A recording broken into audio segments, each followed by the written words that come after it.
Welcome to this session on personal real estate corporations. When it became allowed under the Realtor Act, many real estate agents rushed out to get incorporated. But is it a good idea? We're going to look at the pros and cons, then let you decide. To form a personal real estate corporation, you have to follow a couple of rules. 1.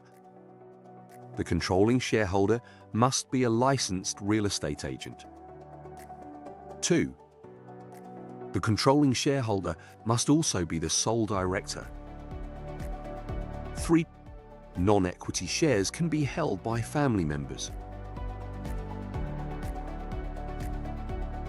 In addition to the rules surrounding the forming of the corporation, there are some operational rules to consider as well.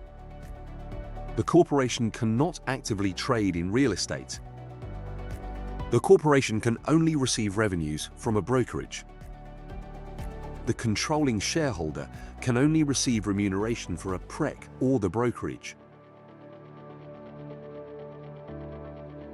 When it comes to corporations in general, there are several myths that you need to understand before you make your decision. The most common myth with incorporating is that corporations pay a lower tax rate. That is not really true. The fact is, corporations only pay tax at lower rates if you leave the profits in the corporation. The reality is that most realtors withdraw funds from the corporation regularly to pay their personal living expenses. When you do this, you are going to be taxed at your personal marginal tax rate. The next myth is that corporations have limited liability.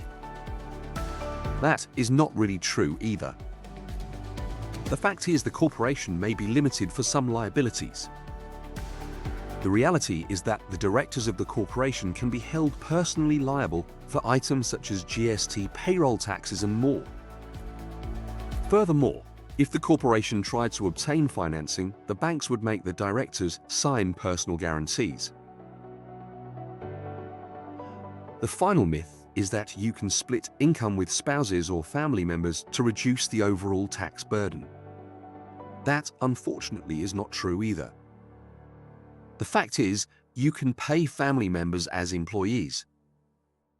The reality is that by paying family members as employees, and only a reasonable amount for the work being performed, they will be taxed at their personal marginal tax rate, and the corporation will now have to pay Canada pension, employment insurance, and perhaps some other payroll taxes. Before you make your decision, there are several other items for you to think about. 1. Your accounting and tax preparation fees will increase significantly.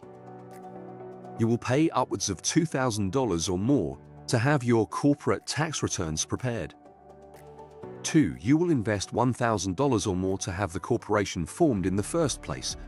Do not just use some online source, engage the services of a professional and get it done right. 3. You will pay legal fees every year to keep your minute books and government registrations updated.